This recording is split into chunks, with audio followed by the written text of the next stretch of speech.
We'll hear next from the gentleman from Georgia, Mr. McCormick. You're recognized for 5 minutes. Thank you, Mr. Chair, and thank you for all your witnesses' testimony. Intriguing topic, even for a crayon-eating Marine. I think AI and its development is something instrumental to our future. I think it'll impact us more than any technology we've seen in any history of mankind. Interesting when you guys talked about the cost of developing AI and how China's kind of modeled theirs after ours and done it very cheap. Less than 10 million is what they said, and I understand the real cost is not probably that. Same thing, though, with India. They came up with a spacecraft that got to the dark side of the moon for, I think, around $74 million. We couldn't even form a committee or a building for less than that. So there is a cost point that America hasn't really got over in this development. But like it says in the book Chip Wars, or when it refers to when you're copying somebody, you're already falling behind. Russia was really on par with us until they started copying us, and then they fell way behind. Same thing with Elon. Elon Musk once said, the only reason I get patents is so they won't keep me from using my own technologies, because if they're copying me, they're already falling behind. So as we develop these AI models, would you agree, and I'll probably go with you, Mr. Thier, on this, would you agree that if they're copying us, they're not really catching up? Now, they maybe can close the gap a little bit, but like you guys said, they're anywhere from 6 months to 2 years behind us because they're not coming up with their own technologies, they're not coming up with their own chips, they're not leaping ahead of us, they're actually just trying to copy us, which doesn't help them actually surpass us. Is that accurate? I generally agree with that, except that I think the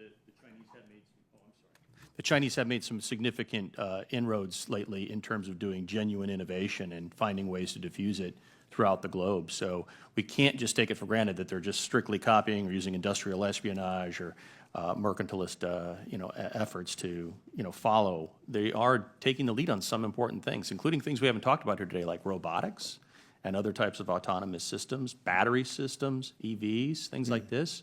They've made real progress there. And I think you made a really good point, actually. They've been very, very strategic in the way they've gone after elements and cornering the market. And you talked about batteries, lithium, cobalt, things that we need for future energy sources. I think that very much is a big concern, because that's not even technology, that's just being smart in how you get those elements that we need to even produce chips, for that matter, silicon and other things like that. So I agree with you.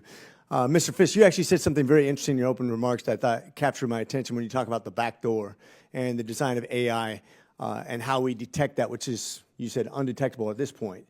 Do you think not only do we need the ability to detect those things, but also maybe some really severe penalties for creating those things in the first place? Do you think that's a useful thing, or is that going to deter anybody at all? Yeah, so I think this opens up a whole can of worms, especially when it comes to open source AI, around what is the liability for a developer and how do you create a regime on that. And in this case, we're talking about a foreign model provider who's open sourcing their models and making them widely available. What I would say is collecting the evidence of the risks and what these developers are actually doing is important, both for informing American critical infrastructure providers about what kind of models they should be building into their systems, but also to understand what sort of punitive actions we should take as well, and potentially including export controls or restrictions on installing Chinese models into American infrastructure could be critical. Okay. And then we also talked about, there's several people that are concerned about the cuts to different budgets and research. I am too. I want to see the United States lead the way in technologies. We've always been that way since we went into the space race and our development of computers in general. But now we're seeing the private industry really take the lead and really do the heavy lifting when it comes to investing. Billions of dollars we don't have.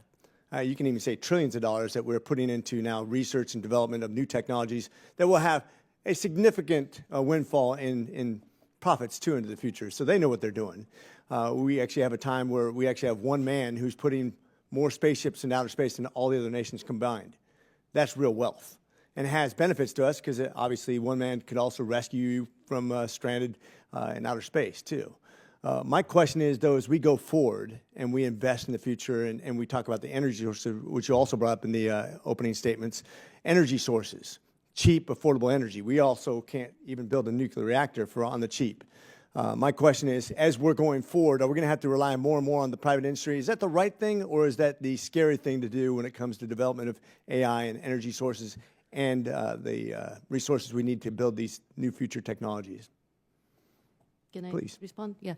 I think it's extremely dangerous for us to rely on a potentially benevolent, but maybe not always benevolent, one man or one industry to take care of some of these critical needs that we have as a country. And I want to also say that China actually is leading in terms of a governance and regulation regime as compared to the United States.